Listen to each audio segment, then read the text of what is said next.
Good morning students.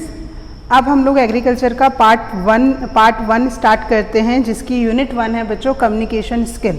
ठीक है, तो कम्युनिकेशन स्किल हम लोग स्टार्ट करते हैं। फर्स्ट ऑफ ऑल बच्चों, व्हाट इज़ कम्युनिकेशन? कम्युनिकेशन होता क्या है? कम्युनिकेशन बच्चों जो चीज़, जैसे मैं आप लोगों से कम्युनिकेट अभी कैसे हो रही हूँ, आप लोगों को थोड़ा सा पता है, वीडियो के थ्रू हो रही हूँ। मैं आप लोगों को लेक्चर दे रही हूँ, वीडियो प्रोवाइड करा रही हूँ, यहाँ आप लोगों के लिए वीडियो बना रही हूँ, और जिससे आपको पूरा का पूरा टॉपिक समझ में आ रहा है। तो ये एक तरह का मेरा क्या है, पैटर्न है कम्युनिकेट होने का स्टूडेंट से। तो कम्युनिकेशन क्या है बच्चों? जो एक पर्सन दूसरे पर्सन से आपस में किसी भी चीज़ के लिए कम्युनिकेट, किसी भी चीज़ के लिए अपने क्या बोल सकती हूँ मैं, वर्ड्स को क्या दे है ना का एक्सचेंज कर रहा है, और वो आपस में एक दूसरे से कम्युनिकेट हो रहे हैं जिस भी मीडियम के थ्रू, उसको हम क्या बोलेंगे बेटा? कम्युनिकेशन बोलते हैं। जैसे communication is a act of conveying message and information, message भेजना या कोई इन्फॉर्मेशन देना from one entity or group to another through the use of mutual understood sign, symbol and semiotic rules. Clear? यानी मैं कोई मैसेज तुम्हें देना चाह रही हूँ या फिर कोई भी इंफॉर्मेशन तुम्हें देना चाह रही हूँ, वन एंटिटी से दूसरी एंटिटी में जो जा रही है, चाहे वो साइन के थ्रू हो, चाहे वो सिंबल के थ्रू हो, वो क्या कहलाता है? आपका कम्युनिकेशन कहला रहा है। अब कम्युनिकेशन मेनली बच्चों दो तरह का होता है, वर्बल और नॉन वर्बल। वर्बल जो होता है बच्चों, जो मैं अभी कर रही हूँ तुम लोगों से कम्युनिकेट करने के लिए, मैं लैंग्वेज को यूज कर रही हूँ, दैट इज वर्बल कम्युनिकेशन। जबकि नॉन वर्बल कम्युनिकेशन में बच्चों मेनली मेरी जो बॉडी लैंग्वेज होती है, उससे जब दूसरा पर्सन मुझे मेरी बात को समझ पा रहा है, दैट इज नॉन वर्बल, जिसमें हम लैंग्वेज को यूज नहीं करते। वर्बल जो होता है मेनली लैंग्वेज होता है, साउंड इसमें आपके पास आ रही है, यहाँ साउंड नहीं होती है बच्चों, यहाँ केवल साइन होते हैं। ठीक है, तो इसके जो सिग्नल्स होते हैं वो किस थ्रू आते हैं? वॉल्यूम के थ्रू, टोन के थ्रू, कि मैं कहीं जगह वॉल्यूम बढ़ा देती हूँ, कहीं जगह वॉल्यूम कम कर देती हूँ, ये हो जाता है टोन। सिंटैक्स के थ्रू, डिक्शंस के थ्रू, एम्फेसिस के थ्रू, डिस्टेंस होती है तब भी हम कम्युनिकेशन कर रहे हैं, लैंग्वेज के थ्रू बहुत आराम से कर पा रहे हैं। पंचुएशंस हो गया, कंटेक्स्ट हो गए, इनलेक्शंस हो गए और इंटरप्रिटेशंस हो गए। ठीक है, इन सब के थ्रू मैं क्या कर रही हूँ? अपनी किसी भी बात को आप लोगों को समझा पा रही हूँ। और नॉन वर्बल जो होते हैं, नॉन वर्बल गस्टर्स होते हैं, बॉडी लैंग्वेज के थ्रू, साइन लैंग्वेज बोलते हैं, जिसे मेनली बच्चों हम सिग्नल्स और राइटिंग के थ्रू भी, यानी मैंने कुछ बोला नहीं है, मैंने कुछ लिख के, पहले के टाइम में बच्चों फोन्स नहीं थे, तो क्या होता था कि एक लेटर पे लिख के पर्सन जो बहुत डिस्टेंस पे होता था, उसको लेटर के थ्रू एक दूसरे से वो आपस में कम्युनिकेट होते थे। तो राइटिंग जो है वो नॉन वर्बल में आएगा। इसमें मेन सिग्नल्स क्या होते हैं बच्चों? फेशियल एक्सप्रेशन उनका कैसा है, पॉस्चर कैसा है बच्चों, aura, emotions, contents and eye contact, और interpretation and eye contact. Eye contact के थ्रू भी वो वन पर्सन अनदर पर्सन से आराम से क्या हो सकता है? इंटरेक्ट हो सकता है। ठीक है, तो ये हो गए बच्चों 2 टाइप ऑफ कम्युनिकेशन। अब हम मेनली इसके लर्निंग ऑब्जेक्टिव की बात करते हैं फॉर द इफेक्टिव कम्युनिकेशन की। तो मेन लर्निंग ऑब्जेक्टिव्स के क्या हैं? Development of interpersonal skill and to express effectively with maximum efficiency. Interpersonal skill यानी उसकी स्किल इतनी अच्छी होनी चाहिए, वो दूसरे को अपनी बात को बहुत अच्छे से समझा सके, और जो बात वो बोल रहा है वो क्या होनी चाहिए? इम्प्रेसिव होनी चाहिए, ताकि एक बार में ही यदि मैंने तुम्हें कोई चीज़ बोली है वो तुम्हें बहुत अच्छे से समझ में आ जाए। To express effectively with maximum efficiency, की जितनी एफिशिएंसी मुझ में है उस एफिशिएंसी से मैं दूसरों को अपनी बात बहुत अच्छे से समझा पा रही हूँ। ये मेन ऑब्जेक्टिव होता है किसी भी कम्युनिकेशन स्किल का। अब आते हैं, हम स्टार्ट करते हैं verbal communication. What is verbal communication? Is a use of language to transfer and share information through speaking or sign language. हम क्या कर रहे हैं? किसी भी इन्फॉर्मेशन को जब लैंग्वेज के थ्रू ट्रांसफर करते हैं, that is verbal communication. It is one of the most common type often use during presentation. Verbal communication आपका कब बहुत अच्छा होता है? जब हम किसी भी पर्टिकुलर चीज़ का प्रेजेंटेशन देते हैं, पर्टिकुलर टॉपिक का प्रेजेंटेशन देते हैं, वीडियो कॉन्फ्रेंस होती हैं, फ़ोन कॉल्स होते हैं, मीटिंग होती हैं, वन ऑन वन कन्वर्सेशंस होते हैं। Verbal communication is important because it is efficient. देखो हम आपस में बच्चों कैसे कम्युनिकेट कर रहे हैं, लाइव क्लासेस होती हैं तुम्हारी, तो लाइव क्लासेस में मैं तुम लोगों से बहुत अच्छे से कम्युनिकेट हो जाती हूँ, ठीक है। मैं लैंग्वेज बोल रही हूँ वो तुम सब सुनते हो और उससे तुम लोग आंसर करते हो। उसमें मैं बहुत सारी वीडियो तुम लोगों के साथ कई बार शेयर कर देती हूँ, कई बार मैं कुछ तुम्हारे साथ बुक्स की शेयरिंग करती हूँ, बट वो लैंग्वेज के थ्रू मैं आपको पूरा क्लियर कर रही हूँ। तो ये जो चीज़ हुई आपकी वर्बल कम्युनिकेशन होता है और बहुत इफेक्टिव होता है जब हम उसे लैंग्वेज के थ्रू करते हैं, ठीक है। It can be helpful to support verbal communication with both non verbal and written communication.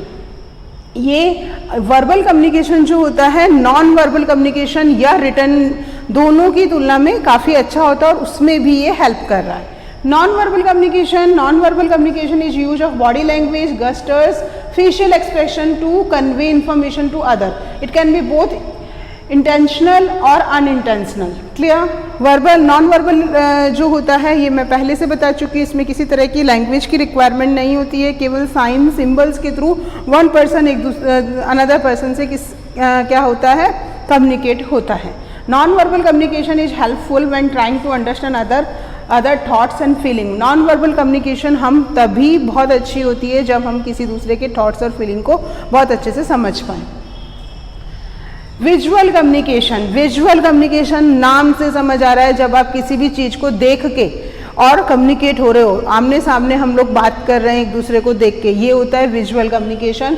Is a act of using photographs, video, arts, drawing, sketches, chart, graph to convey information को convey करने के लिए हमारे पास कुछ ना कुछ है। मैंने आप लोगों को बोला था कि मैं जब भी लाइव क्लास ले रही हूँ तो मैं तुम्हारे साथ काफ़ी सारी फोटोग्राफ्स भी मैं तुम्हारे साथ यदि शेयर कर रही हूँ, तो that is visual communication. Visual are often used as an aid during presentation to provide helpful content alongside written or verbal communication. Since कई बार बेटा कुछ टॉपिक्स ऐसे होते हैं, जैसे हम बायो भी पढ़ते हैं, तो बायो में कई बार मैं कुछ बोलना चाह रही हूँ, उसकी बजाय मैं तुम्हारे सामने डायग्राम बना के उसको प्रॉपर पूरी प्रोसेस को बताती हूँ, वो तुम्हारे लिए काफ़ी ईजी हो जाता है समझना, इंस्टेंट ऑफ केवल हम वर्बल कम्युनिकेशन कर रहे हैं उसकी तुलना में। तो विजुअल कम्युनिकेशन भी काफ़ी इंपॉर्टेंट होता है। Since people have different learning style, visual communication might be more helpful for some to consume idea and information. Written communication की बात करती हूँ बच्चों, it is the act of writing, typing, printing symbol like letter and number to convey information. It is helpful because it provides a record of information for reference. Return communication नाम से हमें clearly समझ आ रहा है कि return में लिख के जब हम अपनी बात one person to another person पहुंचा रहे हैं, डैट इज़ रिटर्न कम्युनिकेशन। और वो हम क्या कर रहे हैं वहाँ पे, या तो हम उसको सिंपल लिख रहे हैं या उसकी टाइपिंग करते हैं, प्रिंटिंग करवा रहे हैं, ठीक है।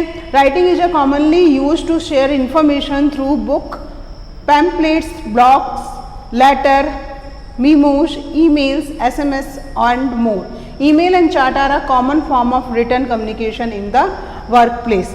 आपका ईमेल और चार्ट जो है वो नॉर्मली अब हर जगह यूज हो रहा है for a written communication. The major advantage of written communication are listed below. कौन कौन से रिटर्न कम्युनिकेशन के एग्जाम्पल्स हैं? सबसे पहला है बच्चों परमानेंट रिकॉर्ड्स। रिटर्न कम्युनिकेशन के परमानेंट रिकॉर्ड्स होते हैं। Written communication help to maintain a permanent record to information exchanged और शेयर। हमने यदि रिटर्न में कुछ लिखा हुआ है तो वो उसका एक परमानेंट रिकॉर्ड हो जाता है बच्चों। अब यदि उसमें कोई चेंजेज लाना है हमें, या कोई चेंज मान लो बाद में हुआ है, बट हमारे पास यदि पहले से लिखा हुआ एक परमानेंट रिकॉर्ड है तो हमें पता है कि इसमें कितना चेंज आया है, तो that is a permanent record. फिर आता है meticulous presentation and written document is a permanent record, कि रिटर्न डॉक्यूमेंट एक परमानेंट रिकॉर्ड होता है हमारे पास। People are very cautions to fulfill all the written requisites to make the return perceivable at the other end. Thus, every document curated cover all major information pointers necessary to be communicate. Return document जो है एक तरह से permanent document होता है बच्चों, और उस परमानेंट डॉक्यूमेंट को हम अच्छे से क्योर करके रखते हैं क्योंकि उसके पास वहाँ पर सारी ऑल मेजर इन्फॉर्मेशन वहाँ पे स्टोर होती हैं। Pointers necessary to be communicate, जो कि हमें one person to another person communication में हेल्प करती हैं। ईजी सर्कुलेट, हम रिटर्न में यदि कुछ ले रहे हैं तो हम one place to another place बहुत जल्दी से आराम से उसको ना सर्कुलेट कर सकते हैं। A written document can easily be circulated in an organization, unlike the oral communication medium. Return जो है हम बहुत आराम से हर जगह, अब जैसे मैंने ईमेल का बताया था कि ईमेल यूज करा, तो ओरली तो मैं अलग अलग फ़ोन करके बोलूँगी तो मुझे बहुत टाइम लगेगा, और ईमेल में मैं बहुत सारे ईमेल एड्रेस उसमें एक साथ डालती हूँ और सबको भेज देती हूँ जिसको मुझे मेरा रिटर्न का एप्लीकेशन सेंड करनी है। मैं सिंपल सा रिज्यूमे की भी बात करूँ, बायोडाटा की बात करूँ, तो मुझे यदि 10 जगह रिज्यूमे सेंड करना है तो मैं एक ईमेल एड्रेस उनके सबके डालूंगी और सबको भेज दूंगी इंस्टेंट कि मैं सब जगह कॉल कर रही हूँ। तो ये बहुत ईजी हो जाता है बच्चों। Suitable for statical data, statical chart and figures are difficult to be interpreted verbally, thus circulating a document allow people to examine such intrinsic details with ease. Suitable for statistical data, statistical data जो होते हैं बच्चों, graphs जो होते हैं, कुछ peoples तो उसको समझ पाते हैं, कुछ नहीं समझ पाते हैं, उनको जब रिटर्न में लिख के हम प्रेजेंट कर रहे हैं तो वो चीज़ जो होती है काफ़ी अच्छे से समझ में आती है। प्रमोट गुडविल्स, गुडविल्स को प्रमोट करता है बच्चों ये आपकी when conducting business, a well crafted written document speak volume about the competence of a particular organization. यदि हम हमारी एक ऑर्गेनाइजेशन है और हम कोई भी डॉक्यूमेंट को रिटर्न फॉर्म में किसी के सामने दे रहे हैं तो वो अपने आप उसमें हमारी बात में क्या आ जाता है, एक वॉल्यूम आ जाता है, हम किसी दूसरे को अपने आराम से बिना कुछ कहे अपने आप को एक्सप्रेस कर सकते हैं। Therefore, written communication help to promote goodwills if performed wisely. Clear? तो रिटर्न डॉक्यूमेंट जो होते हैं वो काफ़ी हेल्पफुल होते हैं यदि हम लोग चार्ट्स को यूज ना करें, स्टैटिकल डाटास को यूज ना करना चाहें, ईजी सर्कुलेट हो जाते हैं, इजीली हम भेज सकते हैं, रिटर्न डॉक्यूमेंट को अच्छे से प्रोटेक्ट कर सकते हैं, प्रोटेक्ट करके हम भेज रहे हैं दूसरी जगह पे कम्युनिकेट करने के लिए, और परमानेंट रिकॉर्ड होते हैं ये। ठीक है, अब आते हैं मेन डिसएडवांटेज क्या है रिटर्न कम्युनिकेशन की बच्चों। टाइम कंज्यूमिंग होता है बच्चों, रिटर्न में हम कुछ चीज़ लिखते हैं तो वो काम जो है टाइम कंज्यूमिंग है। ठीक है, मैंने एक बात बोली कि मैंने लिखा, लिखने के बाद मैंने एक बार लिख लिया तब उसके बाद कोई दिक्कत नहीं है, उसको मैं 10 जगह सर्कुलेट कर दूंगी, बट स्टार्टिंग में मुझे उसमें टाइम की रिक्वायरमेंट होती है। In order to craft an impeccable piece of document one has to invest an ample amount of time which is indeed difficult in constant time lines. समझ में आ गया सिंपल सा कि इसमें टाइम बहुत ज़्यादा लगता है रिटर्न डॉक्यूमेंट्स बनाने में। नॉन फ्लेक्सिबल नहीं होता, ये बात मैंने आप लोगों को बोली पहले भी। मैंने कहा अगर मैं कोई इन्फॉर्मेशन रिटर्न में किसी के पास भेज रही हूँ तो मैं भेज चुकी हूँ, अब मैं उसमें चेंज नहीं कर सकती। अब चेंज करने के लिए मुझे न्यू डॉक्यूमेंट तैयार करना पड़ेगा। वो पहले वाला डॉक्यूमेंट तो मैं भेज चुकी हूँ, वो उनके पास जा चुका है, अब मेरे को नया बनाना ही पड़ेगा उसमें यदि कोई चेंजेस लाने। तो ये फ्लेक्सिबल नहीं होता है, इसमें कोई चेंजेस हम नहीं ला सकते रिटर्न डॉक्यूमेंट्स में। Written document can not be altered once circulate. मैंने बोला ना, मैंने जब एक बार किसी जगह कोई ना डॉक्यूमेंट भेज दिया तो वो तो गया।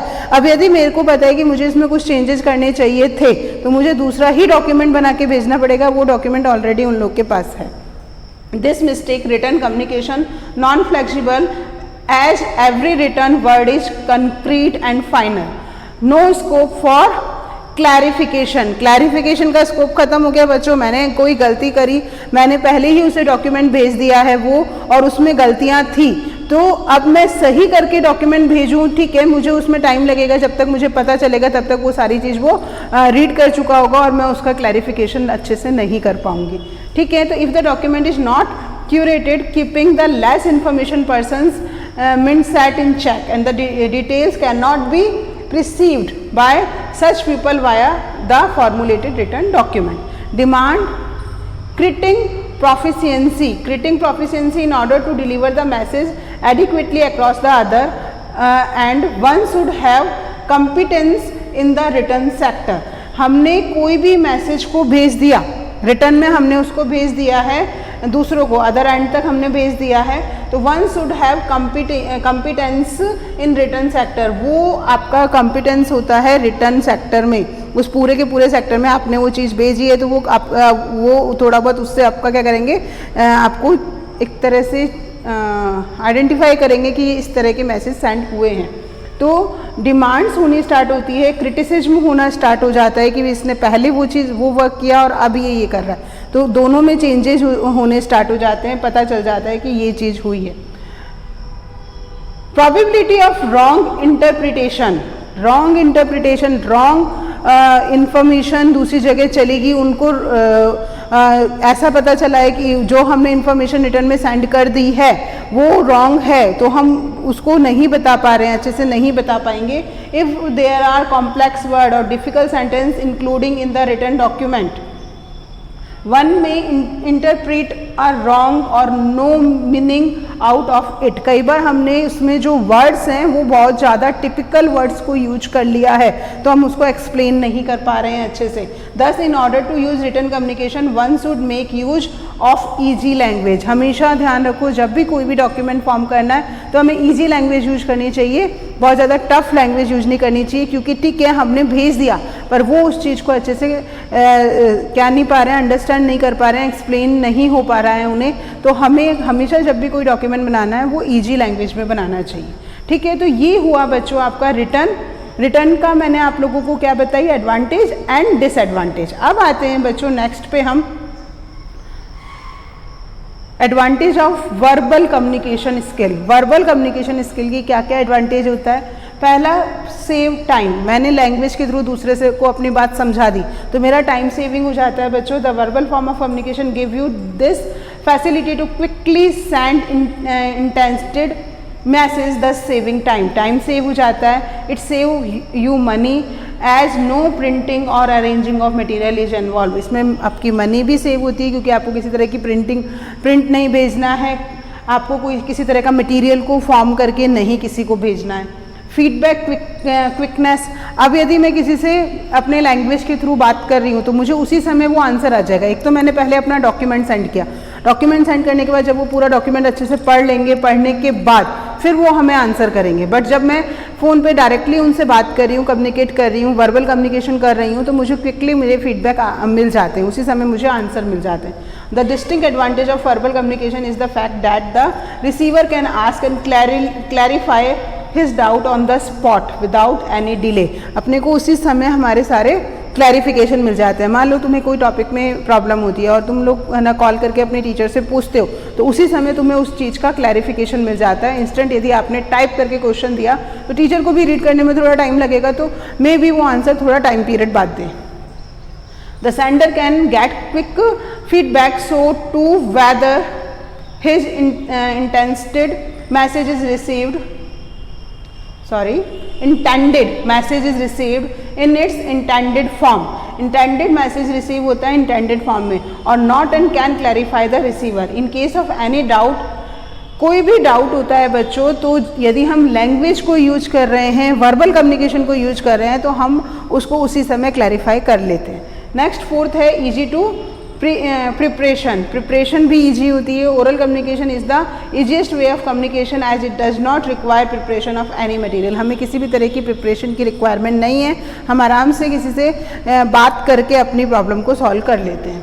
मोस्ट कन्वीनियंट मेथड, सबसे ज़्यादा कन्वीनियंट मेथड होता है बच्चों verbal communication। verbal communication is most widely adopted means of communication globally। people prefer more of verbal communication due to the convenience factor. Mainly peoples ज़्यादातर कोशिश यही करते हैं कि वर्बल कम्युनिकेशन करें। आजकल फ़ोन कॉल्स हैं तो हम लोग है ना लेटर नहीं लिखते हैं। मैंने रिटर्न कम्युनिकेशन में आपको बताया था कि लेटर के through one place to another place हम इन्फॉर्मेशन को भेजते हैं, बट यदि मेरे पास फ़ोन है तो मैं बात करके अपनी सारी प्रॉब्लम उसी समय सॉल्व कर दूँगी। तो ये अपना कन्वीनियंट हो गया अब हमारे लिए कि हमने अपनी प्रॉब्लम्स को बहुत जल्दी सॉर्ट आउट कर लिया। While communicating verbally you are more likely to convey matter simple form में मैं अपने मैटर को कन्वे करती हूँ in plain understandable language which is widely prefer. जिस लैंग्वेज में मुझे अपनी बात समझानी है मैं उस लैंग्वेज में दूसरे पर्सन को समझा देती हूँ और वो उस अकॉर्डिंग मुझे क्या करता है, आंसर कर देता है।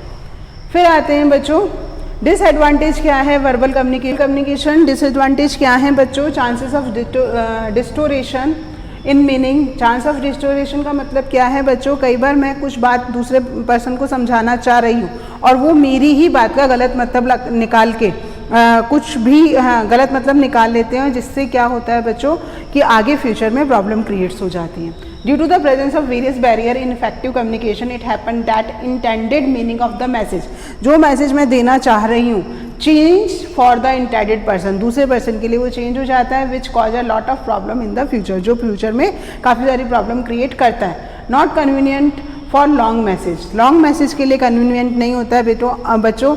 मैंने अभी कोई बात करी, ठीक है, कुछ बात कर ली, मैंने कम्युनिकेशन कर लिया, उनको अपनी बात समझा दी, ठीक है।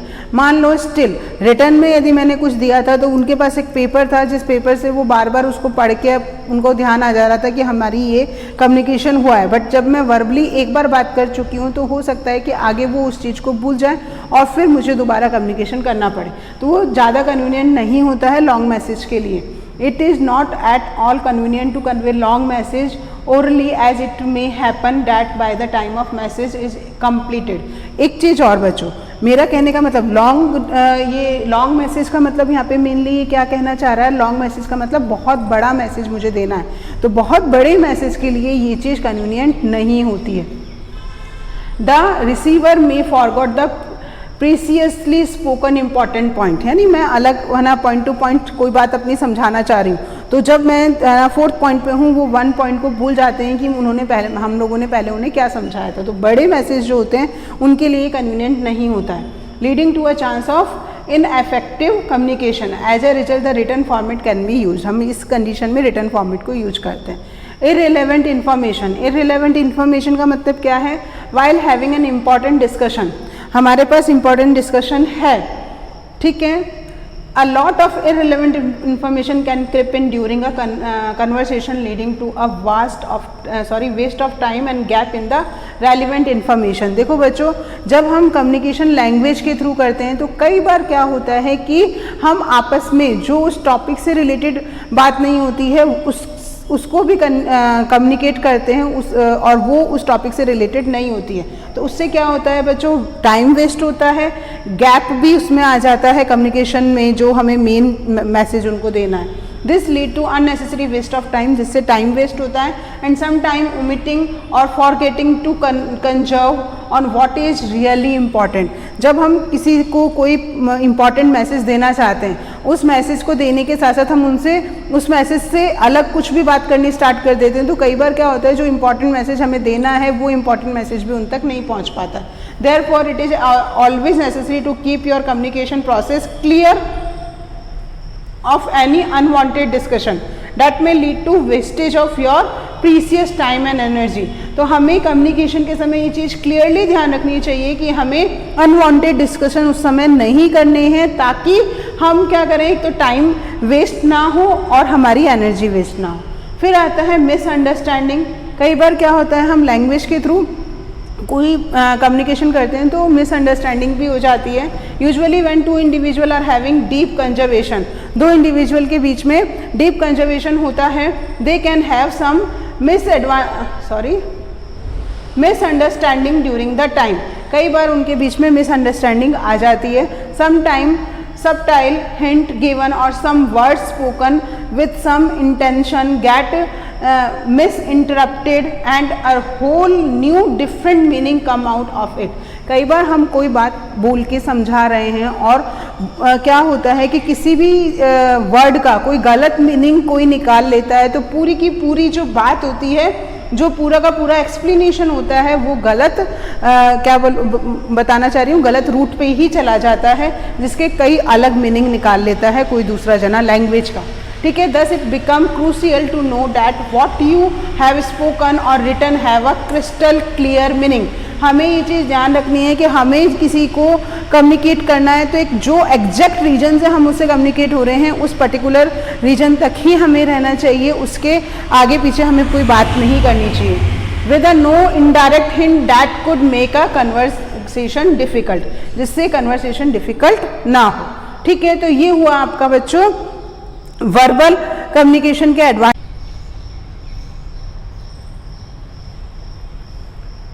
अब आते हैं बच्चों advantage of non verbal communication. Non verbal communication के एडवांटेज बच्चों क्या हैं? नॉन वर्बल का मतलब है कि हम लैंग्वेज के थ्रू किसी से बात नहीं कर रहे हैं, हम लोग साइंस और सिंबल्स के थ्रू उनको अपनी बात समझा रहे हैं। तो पहला क्या है? कॉम्प्लीमेंट्री होता है। Non verbal cues complement a verbal message. Non verbal cues जो होते हैं वर्बल मैसेज के कॉम्प्लीमेंट होते हैं। Message by adding to its meaning. Easy presentation, presentation easy हो जाता है नॉन वर्बल कम्युनिकेशन में. Information can be easily presented in non verbal communication through using, क्योंकि हम यहाँ पे visual, audio visual, silent mean of non verbal communication को use कर रहे हैं. फिर है सब्स्टिट्यूटिंग. सब्स्टिट्यूशन क्या है बच्चों? नॉन वर्बल मैसेज में सब्स्टिट्यूट फॉर वर्बल मैसेज. ये बात हम क्लियरली समझ रहे हैं कि वर्बल मैसेज का ही सब्स्टिट्यूट होता है बच्चों non verbal communication, specially if it is block bye noise, interruption, long distance, language barrier. यदि किसी भी तरह के रीजन से आप क्या है वर्बल कम्युनिकेशन नहीं कर पा रहे हो तो उसका सब्स्टिट्यूशन नॉन वर्बल मैसेज बहुत अच्छा होता है बच्चों. For example gestures finger to lip to indicate need for quiet. हम क्या करते हैं कि अपनी फिंगर को लिप पे रख रहे हैं, इसका मतलब क्या होता है? क्वाइट. फेशियल एक्सप्रेशन बच्चों हो गया node in instant of a yes. ठीक है, फेशियल एक्सप्रेशन से हम लोग बता पाते हैं. तो गस्टर्स जो है, गस्टर्स का मतलब सिंपल हमने साइन के थ्रू बता दिया कि आपको लिप पे ना फिंगर को रखना है अपनी. दूसरा फेशियल एक्सप्रेशन के थ्रू मैंने आप लोगों को बता दिया यस और नो. ठीक है, तो ये आपका क्या होता है? एक सब्स्टिट्यूशन है किसका? वर्बल इंफॉर्मेशन का. फिर आता है reducing wastage of time. Time waste नहीं होता है बच्चों. The message of non verbal communication reaches the receiver very fast. Receiver तक बहुत जल्दी पहुंचता है. Non verbal cue of communication like sign and symbol can also communicate some message very quickly then written or oral message. ये communication जो है बहुत जल्दी दूसरों के पास पहुंचता है नॉन वर्बल कम्युनिकेशन. तो एडवांटेज कौन कौन से हुई? कॉम्प्लीमेंट्री है वर्बल का, इजी प्रेजेंटेशन है, सब्स्टिट्यूशन है वर्बल कम्युनिकेशन का, और हम इसमें टाइम की वेस्टेज नहीं होती है. डिसएडवांटेज और limitation of non verbal communication. Disadvantage बच्चों क्या है? Vague and imprecise. Non verbal communication is quite vague and imprecise since it is communication there is no use of word and language while expression clear meaning to the receiver. देखो बच्चों, इसमें क्या होता है कि हम कुछ भी बात बोल के नहीं बता रहे हैं, साइन या सिंबल के थ्रू बता रहे हैं. तो जब हम साइन और सिंबल के थ्रू बता रहे हैं तो कोई ज़रूरी नहीं है कि हमारी जो बात हम उनको समझाना चाह रहे हैं रिसीवर भी केवल वही चीज़ को समझे, वो उसका कुछ गलत मीनिंग भी निकाल सकता है. ठीक है, नो डिक्शनरी. मेरे पास कोई क्लैरिफाइड डिक्शनरी नहीं है for the non verbal communication. Their meaning varies not only by culture and context but by the degree of intention also. Clear. Next है कंटिन्यूशन. कंटिन्यूशन क्या है? It is possible to stop talking in verbal communication but is generally not possible to stop non verbal cues. हम क्या कर रहे हैं बच्चों? Verbal communication में कई बार बोलना बंद कर दिया, ठीक है, बट नॉन वर्बल में हमें रेगुलरली क्यूज़ देने पड़ते हैं ताकि दूसरा हमारी बात को बहुत अच्छे से समझ जाए. Also spoken language has a structure that make it easier to tell when a subject has changed, for instance, or to analyze its grammar. Non-verbal communication does not lend itself to this kind of analysis. Verbal communication में हम अच्छे से proper grammar, वो जो language बोल रहा है उस लैंग्वेज को हम प्रॉपरली समझ पा रहे हैं, जबकि नॉन वर्बल जो लैंग्वेज होती है, कम्युनिकेशन होता है, उसको हम अच्छे से नहीं समझ सकते. क्लैरिफिकेशन उसमें नहीं होता है बच्चों. While watching someone's I you may miss something significant in a hand gesture. ये कह रहा है कि जब हम उनकी आइज़ की तरफ देख रहे हैं तो वो हाथ से जो एक्सप्रेशन कर रहे हैं हम उसको मिस कर देते हैं. ठीक है, everything is happening at once and therefore it may be confusing to keep up with everything. यानी आप आइज़ की तरफ देख रहे हो तो आप उसकी बॉडी लैंग्वेज को मिस कर देते हो, बॉडी लैंग्वेज देख रहे हो तो उसके आई एक्सप्रेशन को मिस कर देते हो. तो कई बार क्या होता है, जो मैसेज वो देना चाह रहा है वो मैसेज हम क्लैरिफाई नहीं कर पाते और उसको बेचारे को जो आपको बात समझाना चाह रहा है उसे कंटिन्यूसली अपने सारे साइन एंड सिम्बल्स को यूज करना पड़ता है. फिर है culture bound. Non verbal communication is learned in childhood, passed on to you by your parent and other with whom you associate. A few other gestures seem to be universe. कि काफ़ी सारे non verbal communication जो होते हैं बच्चों को उनके parents से मिलते हैं और धीरे धीरे वो जब वो बड़े होते जाते हैं वो उनके साथ जुड़ते जाते हैं और कुछ ऐसे होते हैं जो उनको यूनिवर्स से मिलते हैं. Evidence suggest that humans of all cultures smile when happy and frown when unhappy. वो जब ना स्माइल करते हैं तो हैप्पी होते हैं और अनहैप्पी होते हैं तो उनका फेस जो है फेस स्ट्रक्चर बता रहा है वो frown.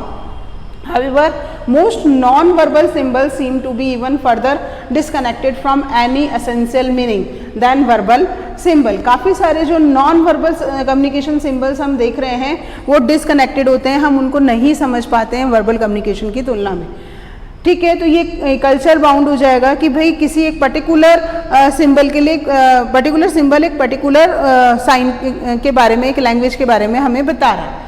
Long conservation are not possible, simple, ये तो क्लियर है हमें कि इसको लॉन्ग कंजर्वेशन इसका नहीं हो रहा है, जैसे वर्बल का नहीं हो रहा था वैसे नॉन वर्बल का नहीं हो रहा, केवल एक रिटन है जिसको हम कंजर्व कर सकते हैं। In non verbal communication long conservation and necessary explanation are not possible.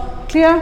तो अब इसमें बच्चों आपका ये हुआ एक तरह से आपके, मैंने written, verbal and non verbal की कौन कौन से एडवांटेज हैं एंड डिसएडवांटेज हैं वो मैंने आप लोगों को बताई। अब नेक्स्ट क्लास में बच्चों हम पढ़ेंगे do and don'ts of the language, क्या होते हैं डू और क्या होते हैं डोंट।